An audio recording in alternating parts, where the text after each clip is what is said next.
जय हिंद मेरे प्यारे साथियों, आप सभी का स्वागत है बीजे ऑनलाइन क्लासेस में। तो गाइज देखिए, सामान्य हिंदी यानी कि सामान्य Hindi IAS PCS judicial magistrate all India all entrance exam all प्रवेश परीक्षाएं SSC railway UPSC IAS PCS यानी कि all entrance exam inter base high school base graduation base PG base high school board inter board all competition exam all board exam के लिए सामान्य Hindi most important. ठीक है guys, LT grade Hindi प्रवक्ता के लिए मोस्ट इम्पोर्टेंट। तो चलिए गाइज देखते हैं सामान्य हिंदी। नेक्स्ट टॉपिक है भाषा का स्वरूप यानी कि भाषा का स्वरूप। भाषा का स्वरूप यानी कि उसका रूप क्या है। ठीक है गाइज, तो देखते हैं भाषा की परिभाषा। अब भाषा की परिभाषा क्या है, तो गाइज देखिए, भाषा शब्द का निर्माण संस्कृत की भाष धातु से हुआ है। क्वेश्चन आता है गाइज आपका, भाषा शब्द का निर्माण किस भाषा से हुआ है। तो भाषा शब्द का निर्माण संस्कृत की भाष धातु से हुआ है। ठीक है गाइस, यानी कि भाषा शब्द का जो निर्माण है संस्कृत की भाष धातु से हुआ है। तो क्वेश्चन आएगा, यानी कि भाषा शब्द का निर्माण संस्कृत की किस धातु से हुआ है, तो भाष धातु से हुआ है। इस धातु का अर्थ है वाणी। अब भाष धातु का अर्थ है, भाष धातु का अर्थ, क्वेश्चन आएगा भाष धातु का अर्थ क्या है, तो भाष धातु का अर्थ है वाणी, वाणी की अभिव्यक्ति, यानी कि वाणी की अभिव्यक्ति। ठीक है गाइज, तो देखते हैं भाषा व्यक्तियाँ वाची, जिसका अर्थ है मनुष्य की व्यक्त वाणी ही भाषा है। भाषा के माध्यम से मनुष्य के भाव यानी कि हाव भाव विचार व्यक्त होते हैं। इसी प्रकार भाषा के माध्यम से व्यक्त भावों विचारों को ग्रहण भी किया जाता है। ठीक है गाइज, इससे स्पष्ट होता है कि भाषा सामाजिक मनुष्यों के बीच भावों और विचारों के पारस्परिक आदान प्रदान का एक सार्थक माध्यम है। यानी कि भाषा जो है किसी भी विचार का आदान प्रदान का माध्यम होती है। ठीक है गाइज, यानी कि एक बॉडी लैंग्वेज भी होती है। बॉडी लैंग्वेज, साइन लैंग्वेज, जैसे कि आँखों का इशारा, हाथ का इशारा, उंगली का इशारा, ये भी एक प्रकार की क्या है, भाषा है। इसे हम साइन लैंग्वेज कहेंगे या बॉडी लैंग्वेज कहेंगे। ठीक है गाइज, तो आप किसी को भी जजमेंट कर सकते हैं। इसी संदर्भ में कुछ विशिष्ट भाषा वैज्ञानिकों द्वारा दी गई परिभाषाओं से भाषा का स्वरूप और स्पष्ट हो जाता है। तो देखिए डेफिनेशन देखते हैं। तो गाइज देखिए, फर्स्ट डेफिनेशन, भाषा सीमित और व्यक्त ध्वनियों का नाम है। यानी कि भाषा सीमित और व्यक्त ध्वनियों का नाम है जिन्हें हम अभिव्यक्ति के लिए संगठित करते हैं। तो ये है क्रोचे, यानी कि क्रोचे राइटर का नाम है, तो ये क्रोचे द्वारा लिखित है। नेक्स्ट नंबर 2 डेफिनेशन है, तो परिभाषा है, भाषा मनुष्यों के बीच संचार व्यवहार के माध्यम के रूप में एक प्रतीक व्यवस्था है। तो ये डेफिनेशन है वेनंद्रे। ठीक है, तो गाइज ये भी राइटर हैं वेनंद्रे, यानी कि भाषा संचार व्यवहार, यानी कि भाषा के माध्यम से आप किसी को भी जजमेंट कर सकते हैं कि उसका व्यवहार कैसा है। ठीक है गाइज, नंबर 3 आता है, मनुष्य और मनुष्य के बीच वस्तुओं के विषय में अपनी इच्छा और मति का आदान प्रदान करने के लिए व्यक्त ध्वनि संकेतों को जो व्यवहार होता है उसे भाषा कहते हैं। डॉक्टर श्याम सुंदर दास, तो ये डॉक्टर श्याम सुंदर दास की डेफिनेशन है। ठीक है गाइज, नंबर 4 देखते हैं, जिन ध्वनि चिन्हों द्वारा मनुष्य परस्पर विचार विनिमय करता है उसको स्पष्ट रूप से भाषा कहते हैं। ठीक है गाइज, डॉक्टर बाबू राम सक्सेना, यानी कि डॉक्टर बाबूराम सक्सेना, यानी कि जिन ध्वनि चिन्हों द्वारा मनुष्य परस्पर आचार विचार प्रदान करता है उसको समष्टि समष्टि रूप से भाषा कहते हैं। ठीक है गाइज, ये डेफिनेशन आ जाएगी और नीचे राइटर के नेम आ जाएंगे कि किसके द्वारा लिखी हुई है, तो हमने ध्यान रखना है। ठीक है गाइज, आप 100 बार एक क्वेश्चन को पढ़ लीजिए। मैं 100% 110% कहता हूँ कि आपकी नज़रों से भला वो क्वेश्चन दिलों और दिमाग से भी कहीं गायब नहीं होगा। ठीक है गाइज, कभी भूलेंगे भी नहीं तो इतिहास भूगोल हिंदी जैसे सब्जेक्ट आपने सुने होंगे, इतिहास भूगोल बड़े बेवफा, रात को रटे और सुबह को सफ़ा। तो ऐसा नहीं करना है, उसको बार बार रिवीजन करना है, याद करना है और चिंतन मंथन करना है और उसके बाद में लिख के देखना है। ठीक है गाइज, तो नेक्स्ट नंबर 5 है। तो नंबर 5 देखिए,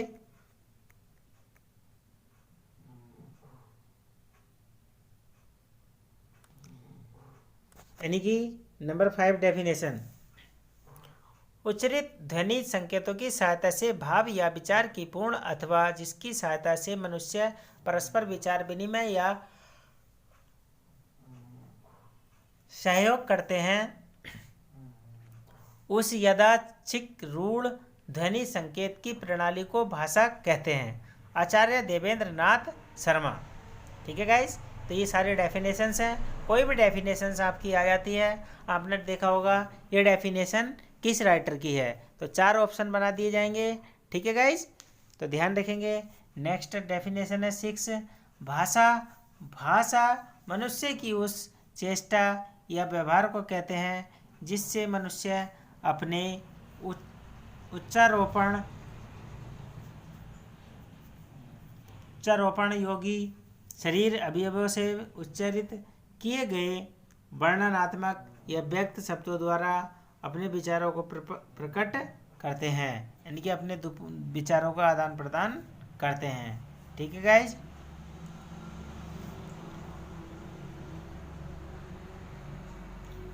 नंबर 7, भाषा उच्चारण अभिव्यय उच्चरित प्राय यादृच्छिक ध्वनि प्रतीकों की वह व्यवस्था है जिसके द्वारा किसी भाषा समाज के लोग आपस में विचारों का आदान प्रदान करते हैं। ठीक है गाइज, नेक्स्ट देखते हैं डॉक्टर भोलानाथ तिवारी। नेक्स्ट देखते हैं, यानी कि उपयुक्त परिभाषाओं से यह निष्कर्ष निकलता है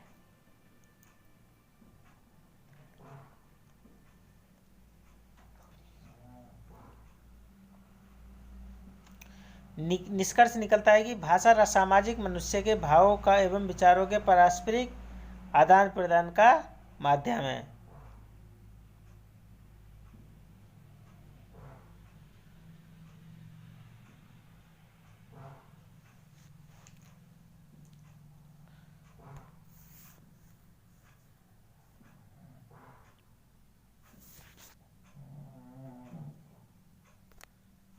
भाषा की विशेषताएं, तो भाषा की प्रमुख विशेषताएं निम्नलिखित है। नंबर 1 है भाषा प्रतीकात्मक।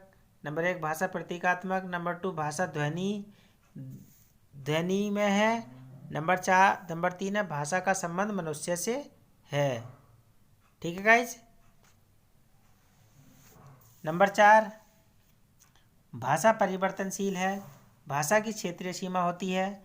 नंबर 6 भाषा सरलता एवं प्रौढ़ता की दिशा में।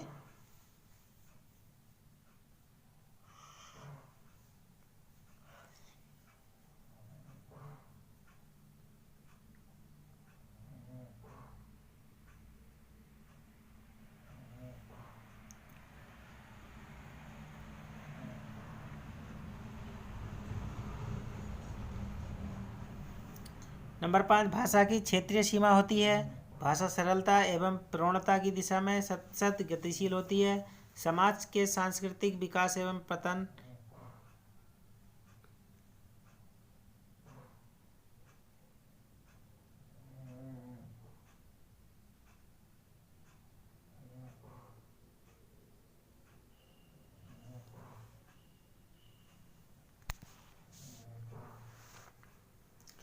नंबर भाषा की प्रकृति देखते हैं आगे गाइज।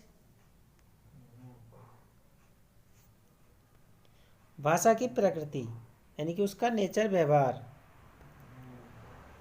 भाषा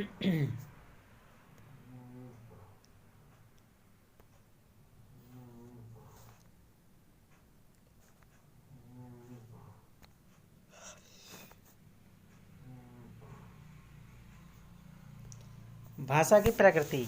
तो भाषा नदी के जल के समान सदा चलती एवं बहती रहती है। तो भाषा कैसी होनी चाहिए?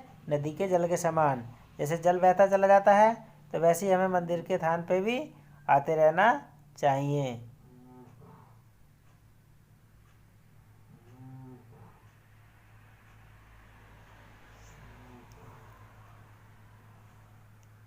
जिस प्रकार से नदी धरातल के ऊपर अनुसार अपने स्वरूप को ग्रहण करती है, ठीक उसी प्रकार भाषा की दिशा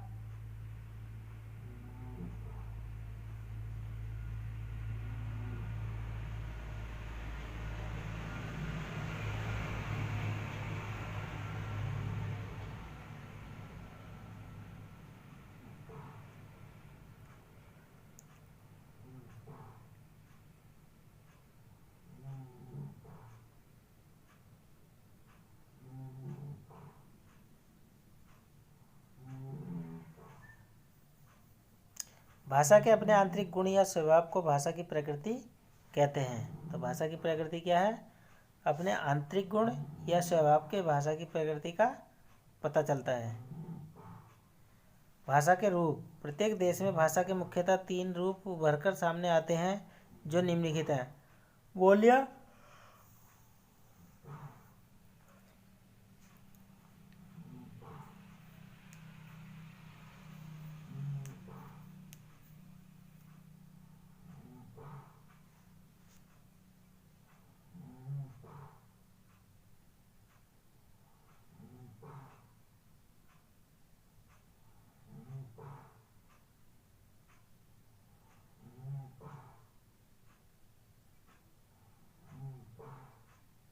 प्रत्येक देश में भाषा के मुख्य 3 रूप उभरकर सामने आते हैं जो निम्नलिखित हैं। नंबर 1 बोलियां, नंबर 2 परिनिष्ठित भाषा, नंबर 3 राष्ट्रभाषा। ठीक है गाइस, तो देखते हैं।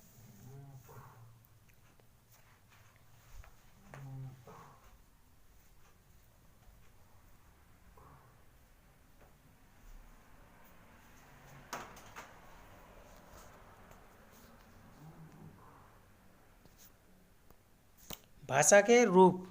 तो देखते हैं गाइज, प्रत्येक देश में भाषा के मुख्यतः 3 रूप उभरकर सामने आते हैं जो निम्नलिखित हैं। बोलियां, परिनिष्ठ भाषा, राष्ट्रभाषा। तो नंबर 1 देखते हैं, बोलियां।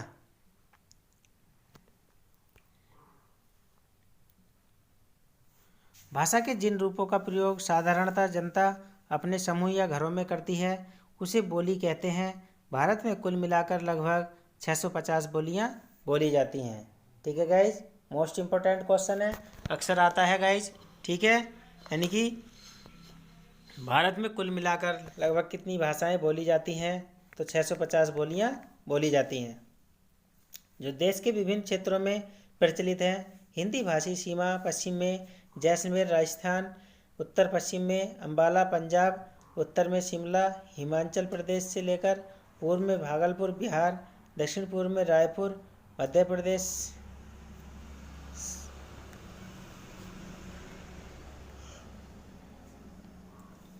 जहाँ के निवासियों की बोल चाल की भाषा हिंदी है। ठीक है गाइज, तो इन सब की भाषा क्या है? हिंदी है। पश्चिमी हिंदी ब्रज बांगर खड़ी बोली बुंदेलखंडी कन्नौजी बोलियां उत्तर प्रदेश के मेरठ मुरादाबाद रामपुर सहारनपुर मुजफ्फरनगर बिजनौर आदि जिलों में हरियाणा प्रदेश में बोली जाती है। ठीक है गाइज, हरियाणा प्रदेश में बोली जाती। पूर्वी हिंदी अवधी बघेली छत्तीसगढ़ी आदि है। बिहारी भोजपुरी मगही मैथिली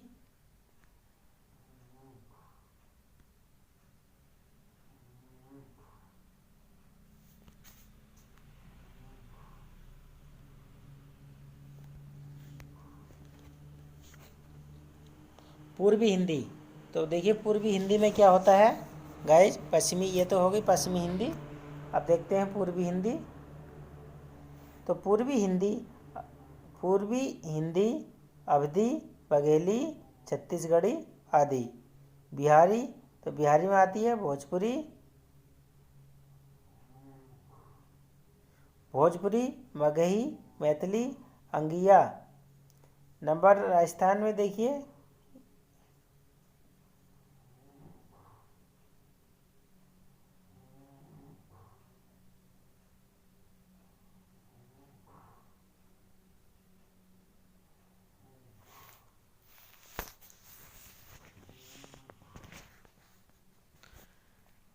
राजस्थानी, मारवाड़ी, मेवाती आदि। परिनिष्ठ भाषा।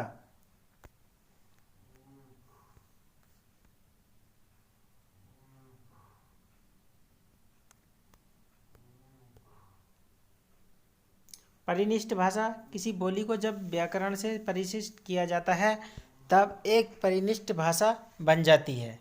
ठीक है गाइस।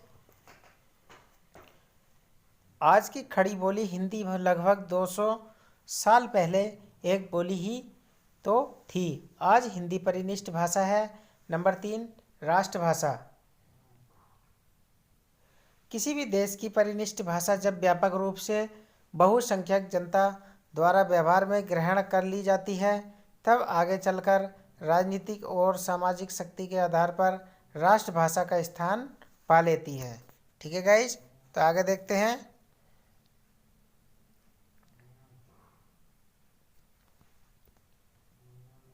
हिंदी भाषा का संक्षिप्त परिचय। हिंदी भाषा का संक्षिप्त परिचय।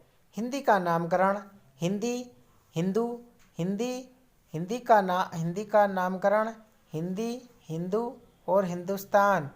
हिंदी, हिंदू, हिंदुस्तान ये शब्द फारसी भाषा के हैं। तो देखिए गाइस, कभी कभी क्वेश्चन आता है हिंदी, हिंदी, हिंदू, हिंदुस्तान, तो ये कौन सी भाषा का शब्द है?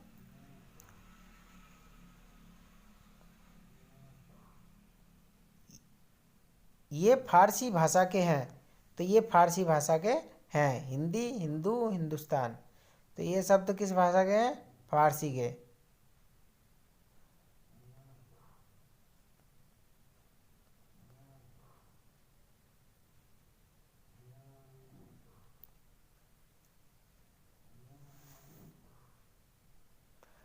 जहाँ तक हिंदी शब्द के भारत के साहित्य में प्रयोग की बात है तो 13वीं शताब्दी में प्रारंभ में भारत के फारसी कवि ओफी ने सर्वप्रथम हिंदी, हिंदवी शब्द का प्रयोग किया था।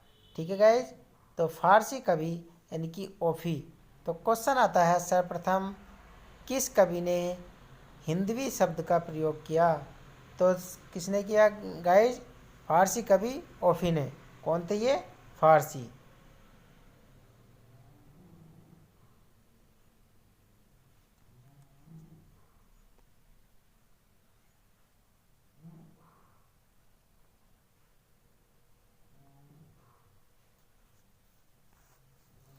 सोलहवीं सदी में जायसी ने भी हिंदवी शब्द का प्रयोग किया।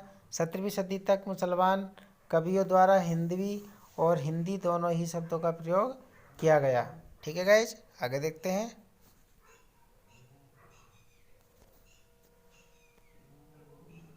18वीं सदी में जब अंग्रेज़ों का आगमन हुआ तब हिंदी को हिंदुस्तानी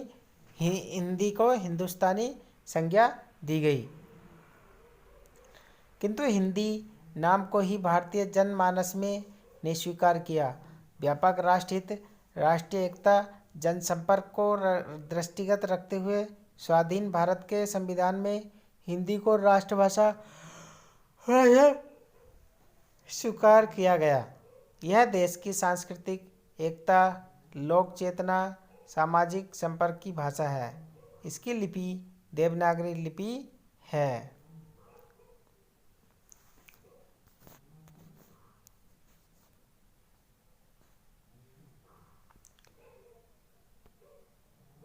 लिपि लेखन। तो लिपि लेखन, स्क्रिप्ट राइटिंग।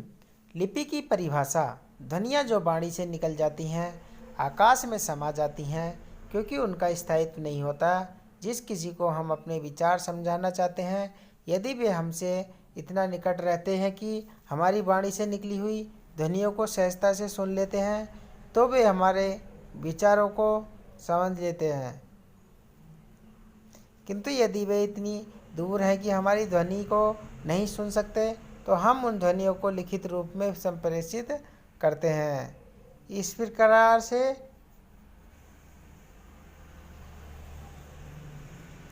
अपने विचार विनिमय में स्थापित प्रदान करने के लिए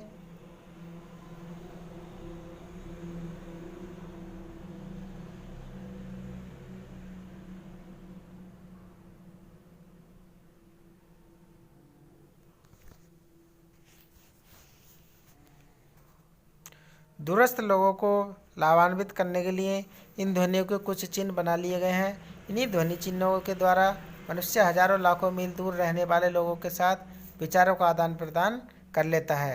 इन्हीं ध्वनि चिन्हों को लिपि कहते हैं। ठीक है गाइस। दूसरे शब्दों में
मात्रा प्रयोग।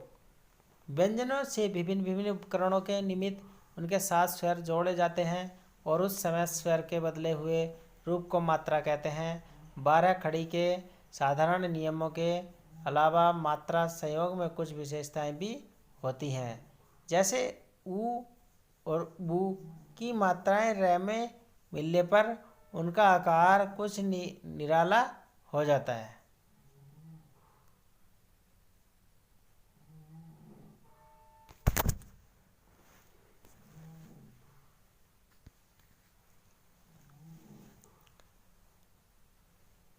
जैसे ऊ और उ की मात्राएं रे में मिलने पर उनका आकार कुछ निराला हो जाता है। रे प्लस ऊ रू, रे प्लस ऊ,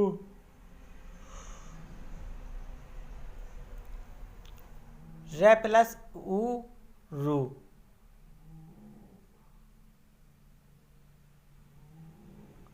द और है में ऋषि की मात्रा लगाने से इसके रूप क्रमशः टू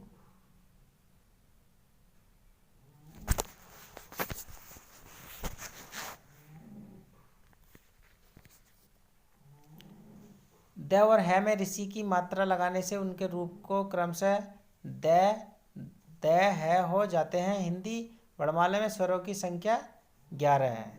अब हिंदी वर्णमाला के स्वरों की संख्या कितनी है गुरुजी? 11। ठीक है।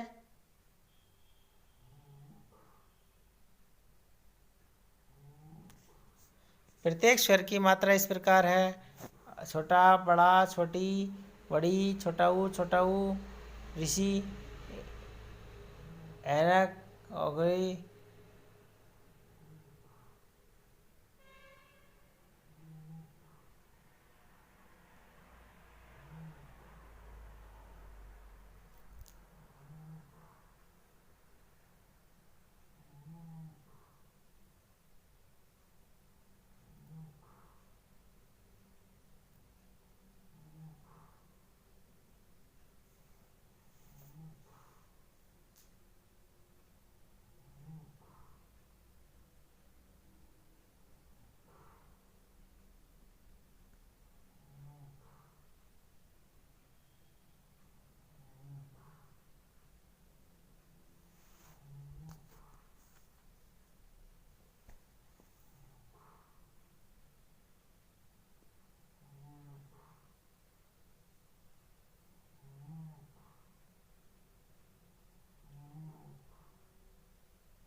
व्यंजन के लेख भेद। व्यंजन दो तरह से लिखे जाते हैं, खड़ी पाई के साथ, बिना खड़ी पाई के साथ।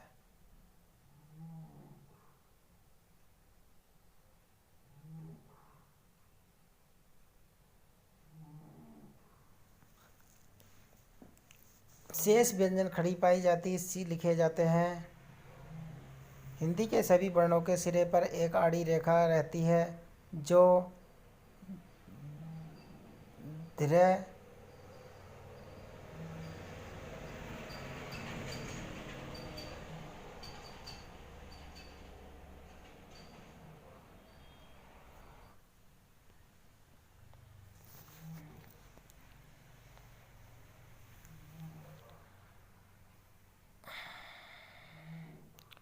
झ ध भ में दो सिरों के बीच में कुछ तोड़ी जाती है। किसी रे में पीछे की व्यंजन रहने से रे व्यंजन के ऊपर रेप रेप का रूप धारण कर लेता है, जैसे कर्म, धर्म, मर्म।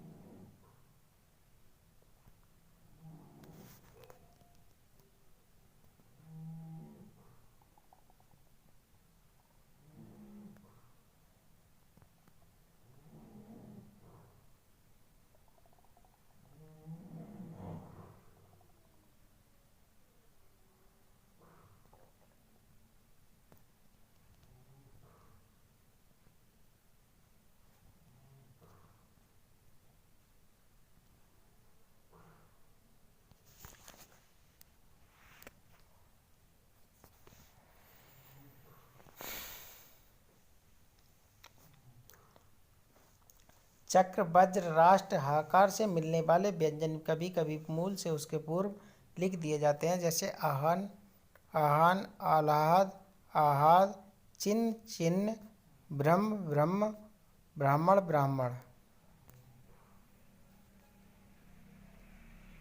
ब और र।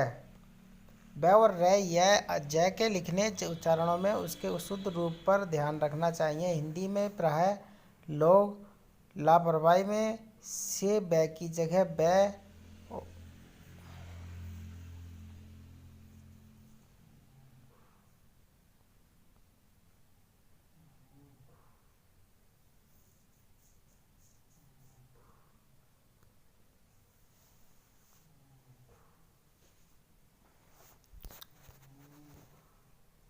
वर्ण अक्षर, लेटर्स। वर्ण का दूसरा नाम अक्षर है। अक्षर शब्द का अर्थ ही होता है अनासवान, अतः वर्ण अखंड मूल ध्वनि का नाम है। वह किसी शब्द व खंड जिसे खंड नहीं किया जा सकता, जिसका विभाजन नहीं किया जा सकता। प्रत्येक वर्ण की ध्वनि अपना एक विशेष आकार रखती है, जिसे वर्ण कहते हैं। प्रत्येक भाषा में कई वर्ण होते हैं। हिंदी भाषा की वर्णमाला में 52 वर्ण हैं। ठीक है गाइज, कितने वर्ण हैं? 52। हिंदी की लिपि का नाम देवनागरी है।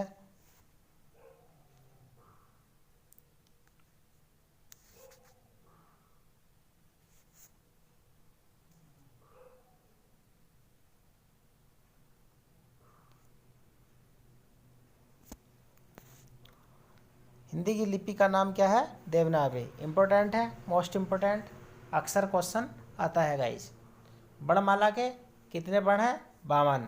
ठीक है गाइज।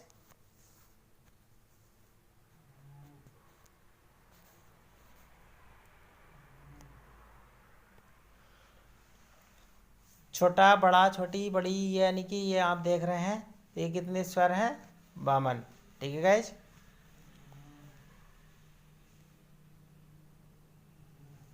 संयुक्त व्यंजन, अनुस्वर या चंद्र बिंदु, विसर्ग, द्विगुण व्यंजन।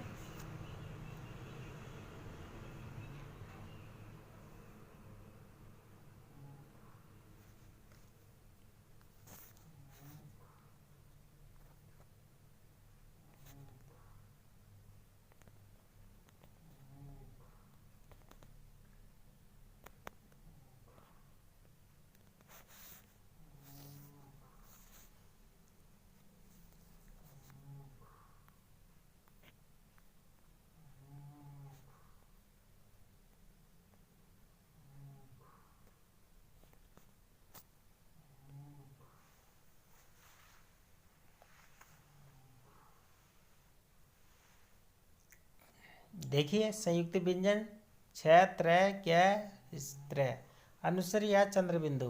तो देखिए अंक के ऊपर चंद्र बिंदु लगा है और ए के ऊपर चंद्र बिंदु, विसर्ग ये लगे हैं विसर्ग।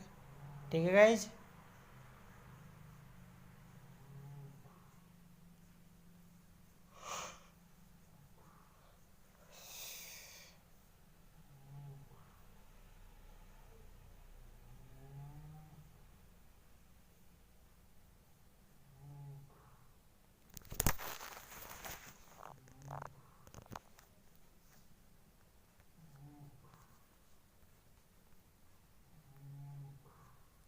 या रूप कहते हैं।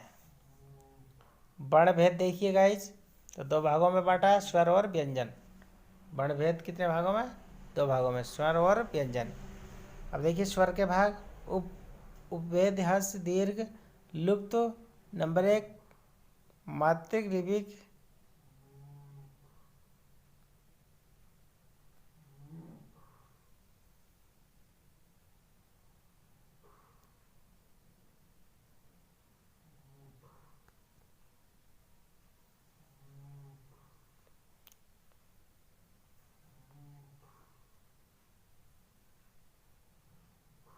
हिंदी वर्णमाला में पूर्व में स्वरों की संख्या 14 थी।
जिन स्वरों में दूना समय लगता है उसके द्विमात्रिक स्वर कहलाते हैं। नोट, दीर्घ, लघु, ह्रस्व।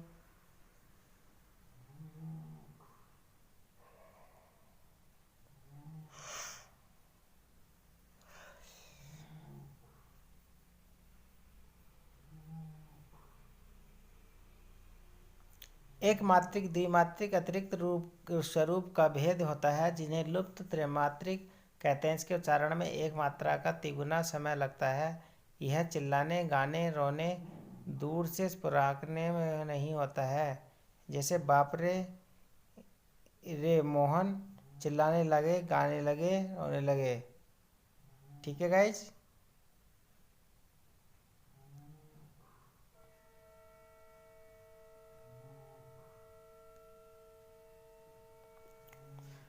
तो गाइज आज के लिए इतना ही काफ़ी है। ठीक है गाइज, आगे मिलते हैं। तो जय हिंद, जय भारत। प्लीज़ गाइज चैनल को लाइक और सब्सक्राइब कर लेना। Please bell icon all press करना ताकि सारे नोटिफिकेशन आपको मिलते रहें। ठीक है गाइज, तो जय हिंद, जय भारत।